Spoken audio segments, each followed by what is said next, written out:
The late afternoon sun pressed heavy against the horizon, spilling over the Montana plains like molten copper. Emma's breath came quick and shallow as her boots slapped against a gravel path. She hadn't meant to wander this far from the bus station. She hadn't meant for her suitcase to feel so impossibly heavy, or for her legs to tremble with every step. But after 3 days of traveling, 3 nights of sleeping in borrowed corners of cheap motels, and weeks of running from shadows she couldn't shake, her strength was almost gone. The ranch had appeared out of nowhere, as though the land itself had lifted it up to block her path. Fences stretched wide in all directions, enclosing golden fields that swayed gently in the wind. Horses lifted their heads to study her, ears flicking with curiosity. Beyond them, a farmhouse sat, quiet and formidable, with its weathered wood and deep, shadowed porch. She should have kept walking, but her legs betrayed her, buckling until she stumbled against a fence post, clutching it as if it could anchor her against the weight of her fear. That was when she saw him. A man stepped out from the shadows of the porch.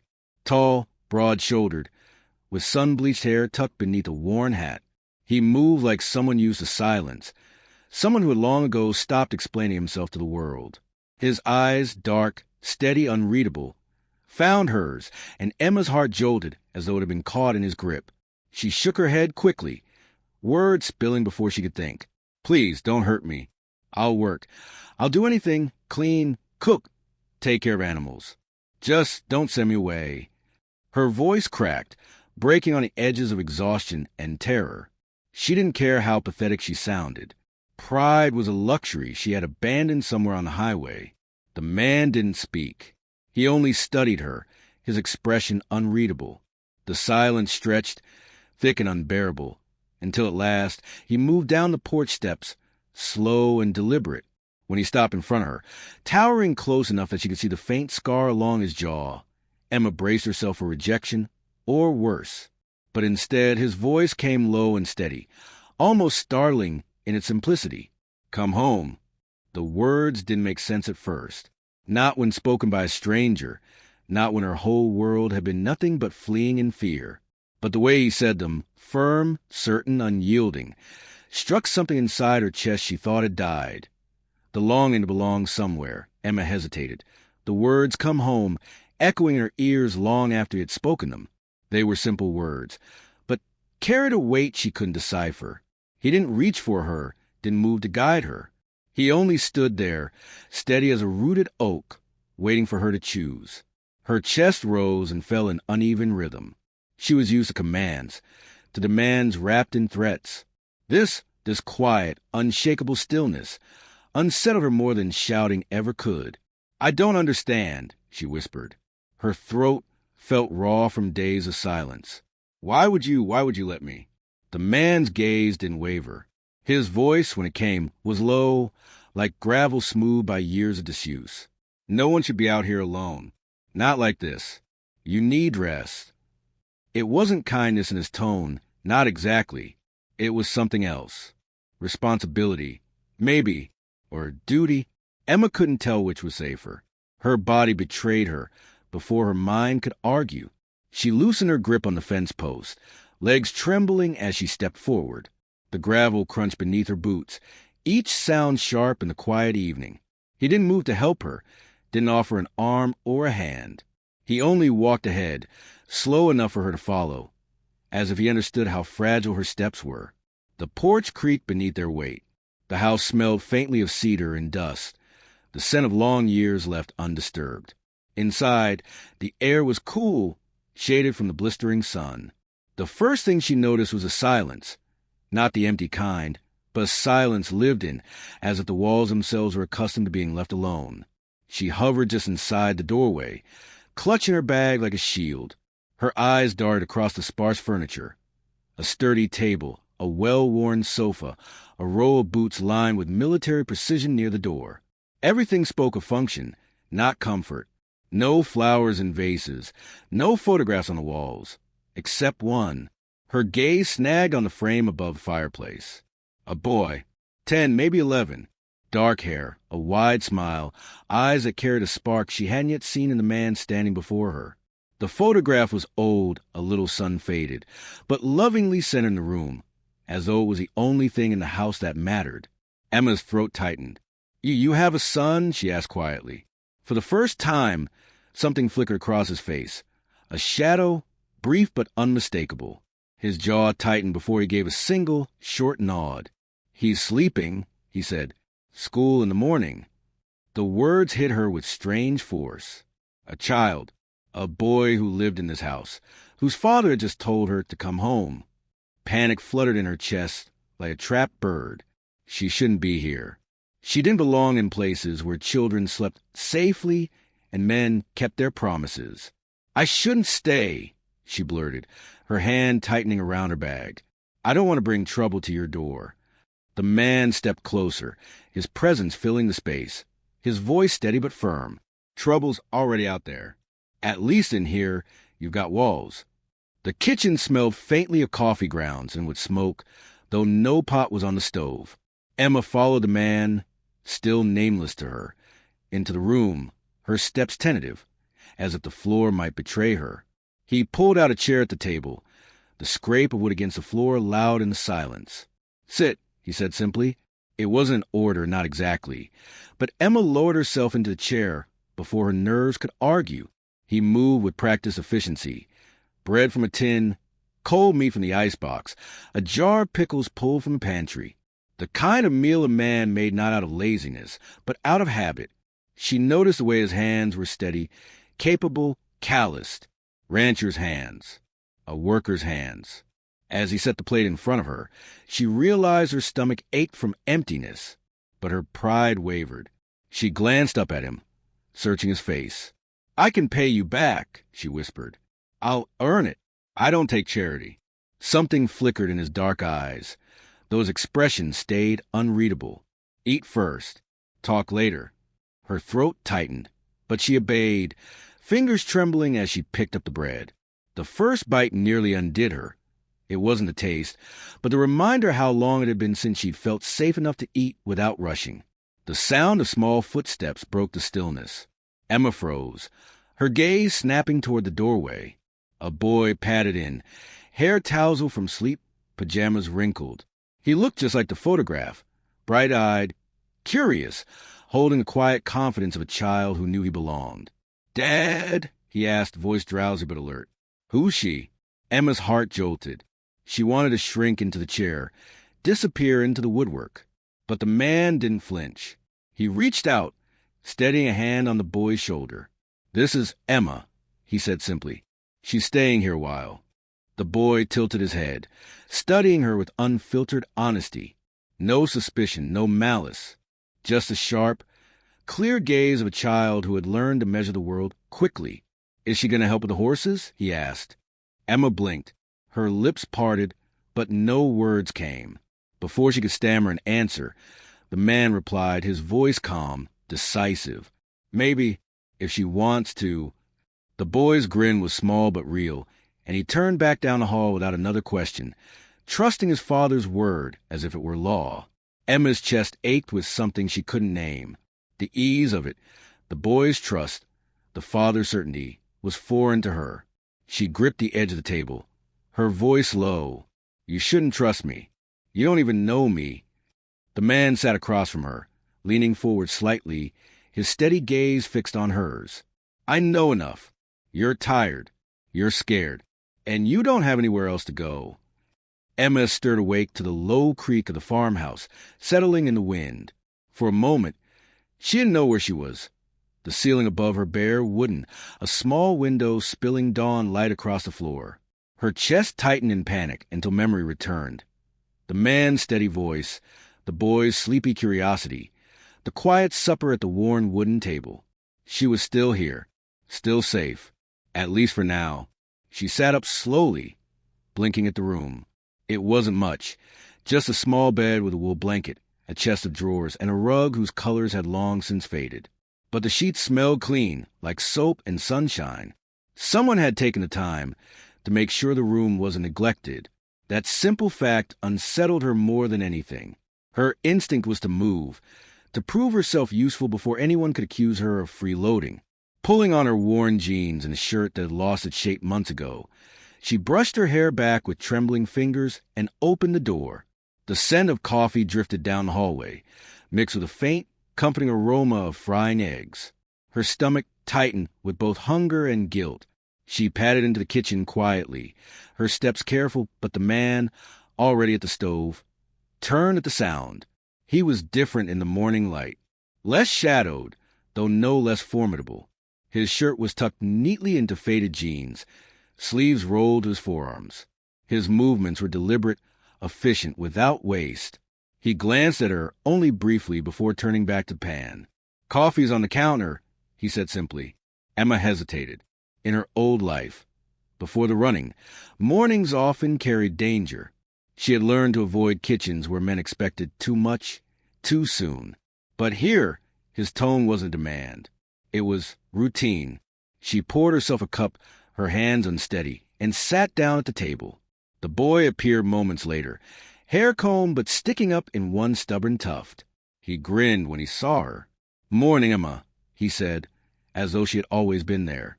Her lips parted. She almost didn't know how to respond. No one had greeted her like that she couldn't even remember. "Morning," she whispered back, her voice catching on the word. The man set plates on the table. Eggs, bread, a few slices of apple. Sparse but nourishing. They ate in silence at first, broken only by the scrape of forks. Emma tried not to devour her food too quickly, though her body begged her to. Halfway through, the boy spoke again, swinging his legs beneath the chair. "Dad, can Emma come out to barn today? She could meet Jasper and Willow." Emma froze with her fork halfway to her mouth. Horses. She'd never been close to them before, except from a distance. Animals that big had always scared her. Still, the boy's eagerness pressed against her hesitation. The man's gaze lifted to hers, steady and unreadable. "Up to her," he said. Emma swallowed hard. She wanted to say no, to admit her fear, but the boy's hopeful expression tugged at something deep inside her. "Maybe," she managed, "if it's all right." The boy grinned again, satisfied, before launching into chatter about school, friends, and a math test he was dreading. Emma listened, a strange ache blooming in her chest. The normalcy of it, the simple rhythm of father and son, was almost unbearable. After breakfast, the man pulled on his boots by the door. He looked at her once more, his gaze sharp but not unkind. "You don't have to stay in the house all day," he said. "Work's out there if you want it." Emma nodded quickly, clutching her hands in her lap. She wanted to prove herself. She wanted to matter here, if only for a little while. Emma lingered at the edge of the porch long after the man and his son had walked toward the barn.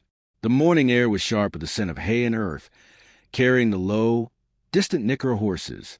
Her body urged her back inside, where safety was found in four walls and distance from the unknown. But her pride and the faint echo of the boy's bright grin pushed her forward.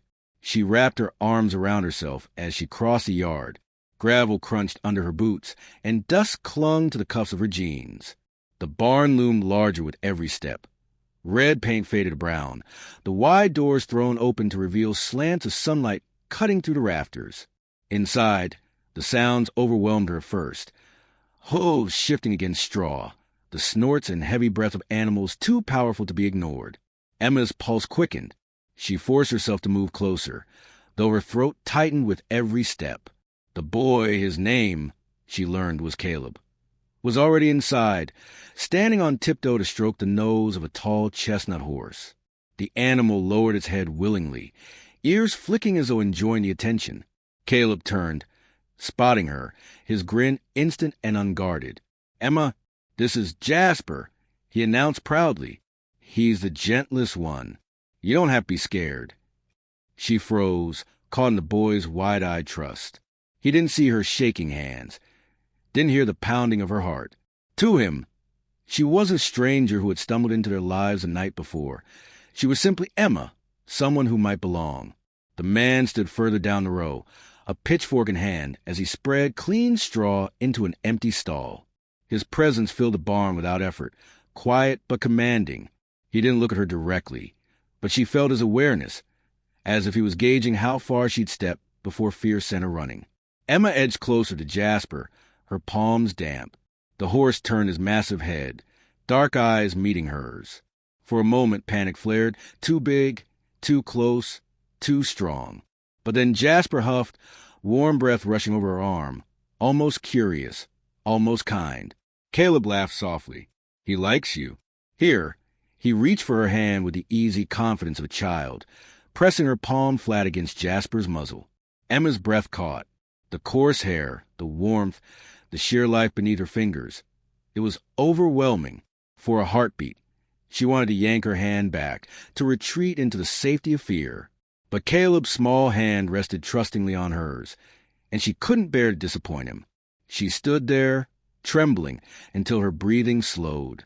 The horse nudged her gently, and she startled into a nervous laugh she hadn't expected.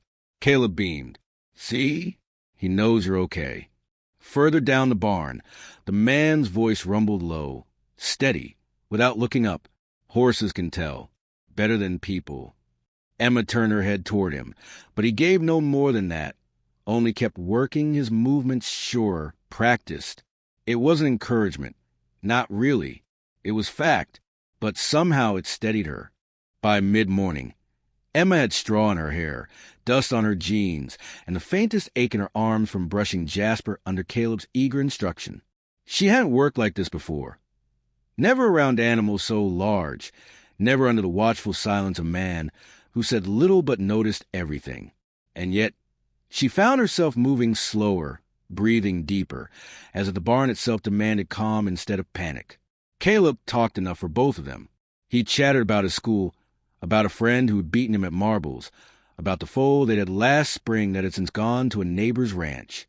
Emma listened, nodding, smiling faintly at his endless energy.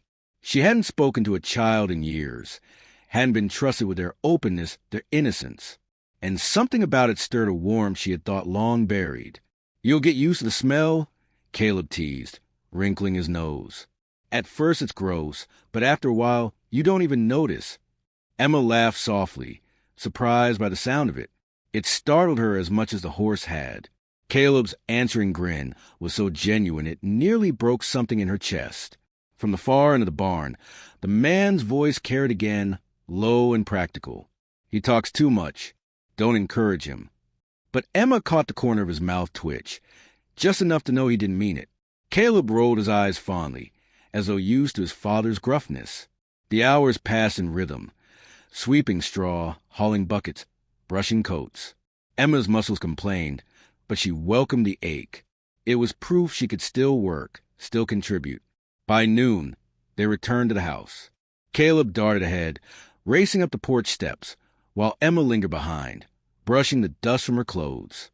She caught herself glancing over her shoulder more than once, her instincts refusing to quiet. That was when she saw it. Across the distant stretch of fence line, where the road curved beyond the pastures, a car slowed. Not a ranch truck, not a neighbor's vehicle she could recognize, an unfamiliar sedan, its paint dulled, windows dark. It lingered too long, the engine humming low, before rolling on again, swallowed by the curve of the road. Emma's blood ran cold. Her stomach twisted, her breath quick and shallow. It could have been nothing, just a traveler, just a coincidence. But she had lived too long in the shadow of watching eyes to mistake that feeling. She forced herself to move, climbing the steps and pushing the thought down, burying it beneath the smell of frying onions that drifted from the kitchen. Caleb was already at the table, chattering about lunch, and the man was at the counter, slicing bread with a steady hand. Emma sat quietly, but her appetite was gone. She stared at the window, at the sunlit yard beyond, trying to shake the chill in her chest. The man glanced up once, his sharp eyes meeting hers. Something in her expression must have betrayed her, because he paused, knife hovering mid-cut. "You see something?" he asked simply. The afternoon stretched heavy with silence. Caleb had gone off with his schoolwork at the kitchen table, his pencil scratching across paper while he hummed softly under his breath. The man, her silent rescuer, her watchful warden, had stepped outside, his boots sounding against the porch planks. Emma sat near the window, her hands folded tightly in her lap, her eyes straying again and again to the curve of the road where the car had slowed earlier. The air seemed to press in on her, as though the walls themselves could feel her unease. The screen door creaked open. He came back in, brushing dust from his shirt, and fixed her with a long, unreadable look. "You've got a storm in your eyes," he said quietly. Emma flinched. "What?" "You saw something out there." His tone wasn't accusing, but certain. He set his hat on the peg near the door and leaned against the counter, arms crossed over his chest. "You lied about it." Her throat went dry. "I didn't." He cut her off, voice steady low. "Don't waste my time. You don't have to tell me everything, but don't lie to me in my own house." The weight of his gaze pinned her to the chair. Emma's instinct screamed at her to run, to push back, to deny. Lies had always been her shield, her currency for survival. But there was something in his voice, firm, unyielding, that left no room for the old patterns. Her eyes dropped to her hands. They trembled where they gripped each other. "I thought I saw the car. By the fence." It slowed down. His expression didn't change, but she felt the shift in the air. He absorbed her words without reaction, like a man used to bad news. After a moment, he asked, "Someone looking for you?" The question cut like a blade. Too direct, too dangerous. Emma's breath caught in her throat. I don't know," she whispered. It was the only truth she could allow herself. He studied her in silence for what felt like forever. His face gave nothing away, but his eyes were relentless, searching for fractures in her words. Finally, he nodded once. "All right," he said. "Here's how it works. If you stay here, you tell me when something doesn't feel right. I don't care what it is. Don't decide for me what I need to know." Emma's chest constricted. "Why would you even care? I'm no one to you." The corner of his jaw tightened, his voice dropping lower. "You're under my roof. That's enough." For a long time, neither of them moved. Caleb's pencil scratched faintly in the background, oblivious. The house held its breath. Emma swallowed hard, her voice barely audible. Night fell heavy over the ranch. The house creaked in the cooling air, and the low wicker horses drifted faintly from the barn. Caleb had long since fallen asleep, his soft snores carrying from the room down the hall. The man had retreated to his own space, leaving Emma alone in the small room she had been given. But sleep refused to come. Emma sat on the edge of the bed, fingers clutching the coarse wool blanket. The quiet pressed on her ears, and with it came the ghost she had worked so hard to outrun. She closed her eyes. The motel room flickered back into memory. The stale stench of cigarettes, the hum of a neon sign outside the thin curtains. She saw the man she had trusted too quickly, the one who had smiled sharp and sweet until his temper snapped. She heard the shatter of glass, felt the burn of his grip on her arm, the way his voice had dropped to a dangerous whisper when she begged him to stop. "You think you can walk away from me? You're nothing without me. Nothing." Her chest tightened, and she forced her eyes open, staring into the dark. It had been months since that night, but the words clung to her skin like bruises that never faded. He hadn't let her go easily. He had found her once, twice, each time closer, each time angrier. That sedan by the fence, she knew it could have been him, or someone sent by him. Emma rose from the bed, pacing the small room. She wanted to believe she had outrun him this time, that the vast Montana plains could swallow her whole, hide her from the life she had fled. But her instincts whispered otherwise. Men like him didn't stop. Her thoughts returned to the rancher, stoic, steady, unyielding. He had seen through her lie without effort, had demanded honesty with nothing more than silence and a few sharp words. And worse, he had offered something she couldn't remember ever being given. Protection without demand, safety without price. But Emma knew better than to believe in things that simple. She pressed her palms to her face, breathing hard. She couldn't tell him, not yet. If she did, she risked putting Caleb in danger. Her mind replayed the boy's grin, the way he had pressed her hand to Jasper's muzzle, as though trust was the most natural thing in the world. The thought of that innocence colliding with the man she had escaped made her stomach twist violently.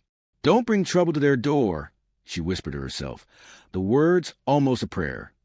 The next morning, Emma's reflection in the wash basin startled her. Shadows bruised the skin beneath her eyes, her face pale against the dawn light. She splashed water over her cheeks, willing life back into her features. But the sleepless night clung to her like a second skin. By the time she stepped into the kitchen, Caleb was already tugging on his boots, chattering about a spelling quiz at school. The man, his father, the rancher, stood by the counter, pouring coffee. He looked at her once, then twice, his gaze narrowing just slightly. "You didn't sleep?" he said, not as a question but as fact. Emma bristled, pulling her arms tight around herself. "I'm fine." His brow furrowed, just enough to crease the skin near his temple. "Fine doesn't look like that." Her chest tightened. The words landed too close to truths she couldn't afford to admit. She opened her mouth, but Caleb's cheerful voice cut across the room. "Emma, can you come to school pick up later? You can meet Mrs. Halloway. She always brings cookies." Emma blinked, caught off guard. The boy's casual invitation struck her like a jolt of warmth and fear both. School, people, eyes. She shook her head quickly. "No, I shouldn't." Caleb's face fell, his smile dimming. Before she could backtrack, the man's quiet voice broke in. "She's got work here, son. We'll see." The boy accepted that, shoulders lifting in a shrug, and hurried out the door with his backpack slung across one shoulder. The screen door banged shut behind him. Silence settled again, heavy and unrelenting. Emma avoided the rancher's gaze, but she felt it. Steady, measuring, impossible to escape. "You saw more than a car yesterday," he said finally. Her throat closed. She gripped the edge of the table, the wood pressing into her palms. "I told you." "You told me what you thought I'd accept," he cut in, his voice low, calm, but carrying an edge sharp enough to slice through denial. "You don't look over your shoulder like that for no reason. And you don't lose sleep over shadows unless they've got teeth." Emma froze, her breath shallow. His words pinned her harder than any hand ever had. He wasn't guessing. He was reading her. For a long moment, she couldn't speak. The truth clawed at her throat, begging to be freed, but fear kept it caged. If she admitted the danger, she risked dragging it onto this land, into this house, into Caleb's life. "I can handle it," she whispered at last, her voice so thin it barely carried. His eyes darkened, a flicker of something unreadable passing through them. "No, you can't. Not alone." The words rattled her more than she expected. He wasn't accusing, wasn't pressing, just stating, as if he already knew the battle she'd fought and lost. Before she could gather a reply, the sound of tires on gravel carried through the open window. Emma's body stiffened instantly, heart leaping into her throat. The rancher's head turned, his entire posture sharpening in a way that made the air in the room shift. Boots heavy, he moved the window, parting the curtain with 2 fingers. A dark sedan rolled slow past the ranch's front gate, not stopping, not lingering long, but slow enough to see, slow enough to watch. Emma's pulse thundered in her ears. The sedan's dust trail hadn't even settled before the rancher moved. He didn't speak, didn't demand, didn't press her further. Instead, he crossed to the peg by the door, pulled down his hat, and stepped outside with a kind of deliberate calm that carried more weight than anger ever could. Emma followed him to the porch, her hands twisting in her shirt. The morning sun cast long shadows across the yard. He scanned the horizon once, then strode toward the fence line, boots sinking into dry earth. "What are you doing?" she asked, her voice thin. "Checking." His reply was curt. His eyes narrowed as he walked the stretch of fence where the road bent out of sight. He crouched once, fingertips brushing over the dirt. When he straightened, there was a tension in his shoulders she hadn't seen before. Back at the house, he fetched tools from the shed, hammer, nails, spare boards, then set to work reinforcing the gates. The sharp rhythm of wood and metal rang through the air, a sound of quiet preparation. Not panic, not fear, just a man drawing a line between what was his and what would not be touched. Emma hovered uselessly at the edge of the yard, guilt twisting her gut. Each strike of the hammer echoed inside her skull. This wasn't his fight. This wasn't his burden. Yet here he was, fortifying walls he didn't even know needed a hold. Finally, she forced herself closer, words spilling out. "You don't even know what's happening. You don't know if that car meant anything." He stopped mid-swing, resting the hammer against the wood. Slowly, he turned to face her, eyes dark and steady beneath the brim of his hat. Cars don't slow on empty roads unless they're looking. And people don't carry fear in their bones the way you do unless someone put it there. Emma's breath hitched. She wanted to argue, to deny, but his gaze stripped away the lies before she could form them. "You don't have to tell me yet," he said finally. "But until you do, I'll act like the worst is true." Her throat ached. Why? Why would you risk it? The muscles in his jaw tightened. He looked past her, toward the house, where Caleb's laughter drifted faintly through an open window. His answer came low, gruff but steady. "Because my boy's in there, and I don't let danger circle my land." The word struck her harder than any accusation. He wasn't just protecting her. He was protecting his son, his home, the life he had carved from silence and labor. By letting her stay, he had already made her part of that circle.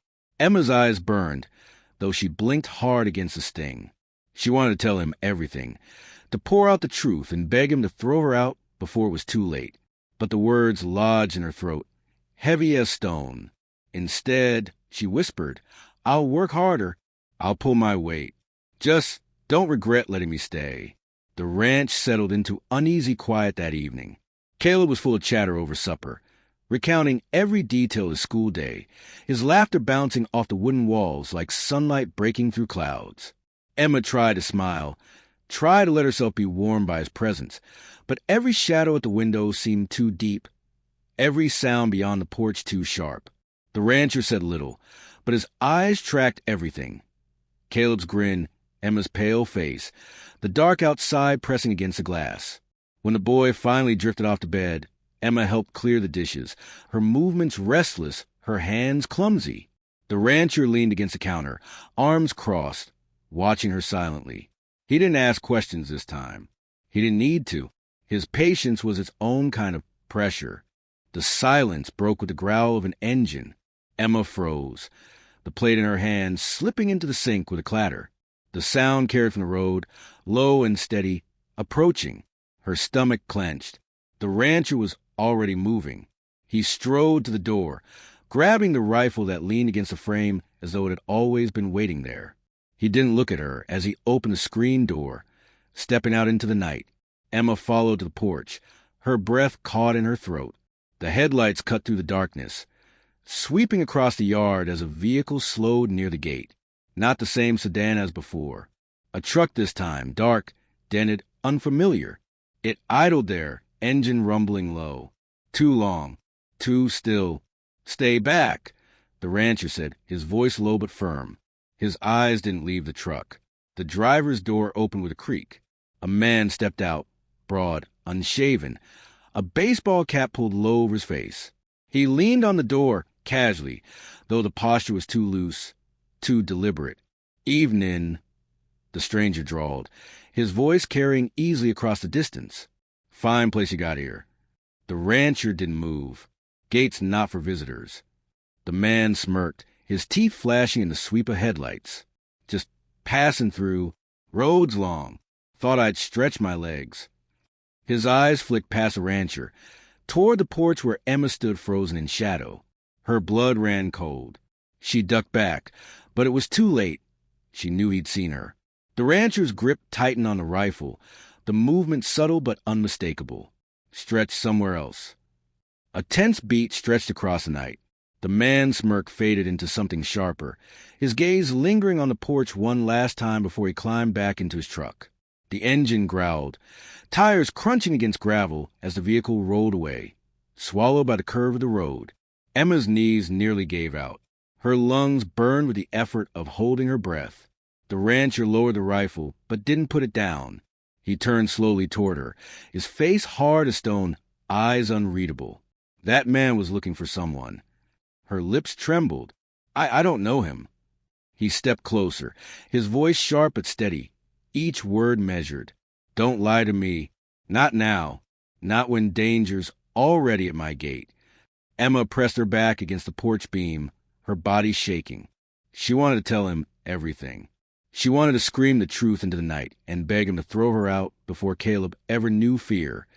The house was silent, but for the tick of the old clock on the mantel. Caleb slept soundly down the hall, his dreams untouched by the weight pressing down on the adults who shared his home. Emma sat at the kitchen table, her hands wrapped around a mug she hadn't touched. The steam had long since vanished, but she held it anyway, clinging to its warmth like a lifeline. Her chest felt hollow, her pulse uneven. Every nerve in her body braced for collapse. The rancher stood by the window, shoulders broad in the dim lamplight, the rifle leaning against the wall within arm's reach. He hadn't spoken since the stranger left. He hadn't needed to. His silence was heavy enough to drag her truth into the open. Finally, she broke it. Her voice was low, unsteady. His name was Mark. The rancher turned, eyes narrowing slightly. He didn't sit, didn't move closer, just waited. Emma stared into the cold mug. We met last year. I was working at a diner, passing through. He seemed kind at first, said the right things, bought me meals, told me I didn't have to be alone anymore. She swallowed hard, her throat aching. I wanted to believe him. I needed to. Her fingers trembled, tightening around the ceramic. But it didn't take long. He had a temper. He didn't like when I said no, or when I wanted to make my own choices. And when he got angry, her voice cracked, words breaking apart. He didn't just yell. He made sure I remembered it. The rancher's jaw flexed, though his expression stayed carved in stone. His hands, however, clenched once at his sides.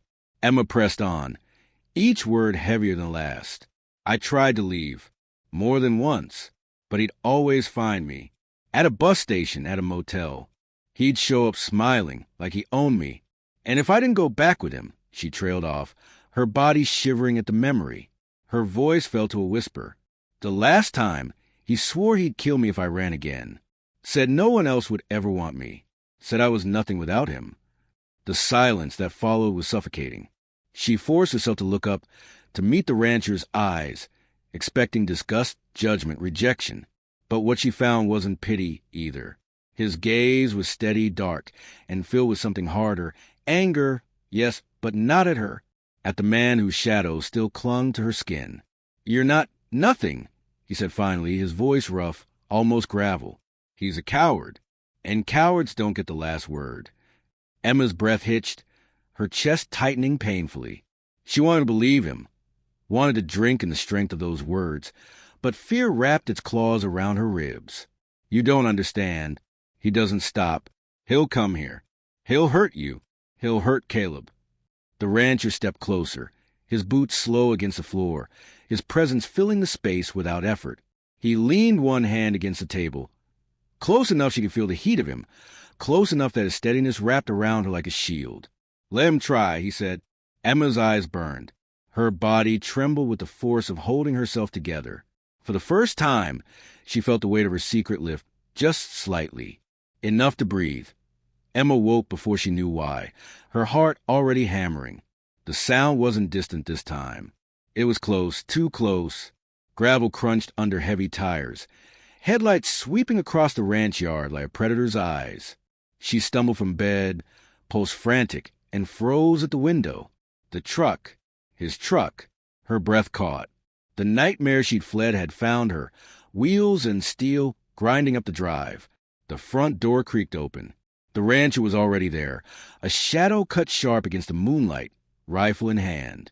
He didn't glance back at her as he stepped onto the porch. His voice, low and steady, carried through the open air. Stay inside. But Emma couldn't. Her legs carried her forward. Fear and fire tangled in her veins until she stood just behind him, the wooden boards of the porch cool under her bare feet. The truck idled near the gate, lights glaring. Then the driver's door opened and Mark climbed out, broad, unshaven, eyes gleaming with cruel satisfaction. Well, he drawled, his gaze landing on Emma like a hand around her throat. Knew you'd run. You always do. But you're mine, girl. You don't get to hide behind some cowboy and think I won't come take you back. Emma's knees wavered. The words dragged chains around her chest, old and heavy. But before she could fold beneath them, the rancher spoke. She's not yours. Mark's smirk faltered, just for a moment. You don't know who you're dealing with. The rancher lifted the rifle, not wavering an inch. Then you don't know me. You've got one chance. Turn that truck around, and you don't come back. Mark's laughter cracked through the night. You think you can scare me? I've put her in her place more times than you can count. She always comes crawling back. She's weak. She's... Stop. The word ripped out of Emma before she realized she'd spoken. Her voice shook, but it cut through the air like glass. Mark's head snapped toward her, shock flickering across his face at her defiance. Her hands trembled, but she lift.